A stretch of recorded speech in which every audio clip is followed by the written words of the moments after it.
ఈరోజు అయితే హైదరాబాద్ టీంను ముంబై టీం అయితే హైజాక్ చేసేసారు, ఏడ కుప్పలు పడేసారు. సో అనుకున్నట్టుగానే సూర్యకుమార్ యాదవ్ అదేవిధంగా రోహిత్ శర్మ ఇద్దరే కొట్టేసారు. మొన్న కూడా వీళ్ళిద్దరే కొట్టేస్తారు, ఈరోజు కూడా ఇద్దరే కొట్టేస్తారు. కొంచెం ముందు అవుట్ అయిపోయాడు రోహిత్ శర్మ. సో రోహిత్ శర్మ అయితే మొన్న 70 చిల్లర చేసిండు, ఈరోజు కూడా 70 చిల్లర చేసిండు. ఏం దీని వచ్చిండో ఏమో తెలియదు కానీ so back to back Mumbai అయితే భలే కంబ్యాక్ అయితే ఇచ్చుకున్నది.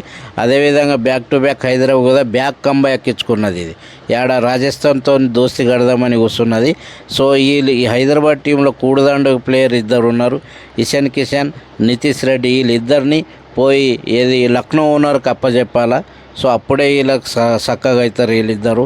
సో ఎట్లా హైప్ క్రియేట్ చేసారు ఐపీఎల్ అంటే, అరే ఐపీఎల్ అంటే ఈ విధంగా ఉండాలని హైదరాబాద్ టీం క్రియేట్ చేసింది. సో అట్లాగే ఐపీఎల్ మొత్తం హైదరాబాద్ ఫ్యాన్స్ని మొత్తం పడుకోబెట్టింది.